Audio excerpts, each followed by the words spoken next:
ও পাঁচালি দেবে নাকি? না দিলে তখন তুই নিজে নিজে করবি। আপা তোমার চিঠি আসে গেছে, লাভ লেটার। মানুরি আসি মা। কুটি যাও আপা? কেন কেমন যাচ্ছি? তোমাকে মাছ অন্যরকম লাগিচ্ছে। তো কসে টিপটা ধর। স্বাগতম আমাদের আজকের ভিডিওতে। আজকের আলোচনার আপা, বিষয় বাংলাদেশের তুমি খুব সুন্দর। অন্যতম জনপ্রিয় তোমার একটা নায়িকা রাজকুমার অপু বিশ্বাসের সুন্দর কিশোরী জামাই। বয়সের অজানা গল্প। তোরও হবি।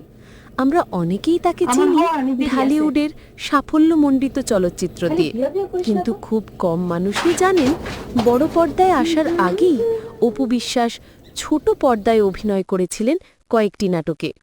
তাহলে চলুন জেনে নিই কেমন ছিল তার সেই দিনগুলো, আর কিভাবে ছোট ছোট নাটক তার ভবিষ্যৎ জীবনের মজবুত ভিত্তি তৈরি করে দেয়। ভিডিওটি শুরু করার আগে ছোট্ট একটি অনুরোধ, আমাদের চ্যানেলটি এখনই সাবস্ক্রাইব করুন, লাইক ও শেয়ার করুন, কারণ আপনার একটি সাবস্ক্রাইব আমাদের জন্য অমূল্য অনুপ্রেরণা। অপু বিশ্বাস জন্মগ্রহণ করেন ১৯৮৯ সালের ১১ অক্টোবর বগুড়া জেলার সদর উপজেলায়। তার আসল নাম অবন্তী বিশ্বাস অপু।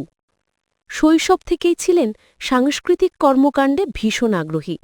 স্কুল জীবনে তিনি নাচ, গান আর নাটকে অংশ নিতেন। পারিবারিক পরিবেশও ছিল শিল্পচর্চায় সহায়ক। তার পরিবার বুঝতে পারত যে অপু অন্যদের থেকে আলাদা। মঞ্চে দাঁড়ালেই তিনি প্রাণবন্ত হয়ে উঠতেন। চলচ্চিত্রে আসার আগেই তিনি অভিনয়ের অভিজ্ঞতা অর্জন করেছিলেন। তার প্রথম নাটক পালকি। এই নাটকে কিশোরী অপু একটি সাদামাটা চরিত্রে অভিনয় করেছিলেন। তার সংলাপ ও অভিব্যক্তি দর্শকের কাছে প্রশংসিত হয়। যদিও নাটকে বড় চরিত্র ছিল না, কিন্তু প্রথম অভিজ্ঞতাই তাকে আত্মবিশ্বাস দেয়। এরপর তিনি অভিনয় করেন নীতিবান নাটকে। এখানে তার চরিত্র আরও প্রাণবন্ত ও পরিণত। অল্প বয়সেই তিনি যে অভিনয় দক্ষতা দেখিয়েছিলেন তা পরবর্তীতে চলচ্চিত্র জীবনে কাজে লেগেছে। নাটকগুলোতে অভিনয় করার পরই তার নাম পরিচালকদের নজরে আসে।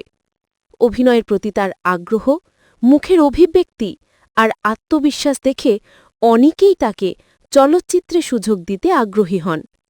অবশেষে ২০০৬ সালে শাকিব খানের বিপরীতে কোটি টাকার কাবিন সিনেমার মাধ্যমে বড় পর্দায় আত্মপ্রকাশ করেন।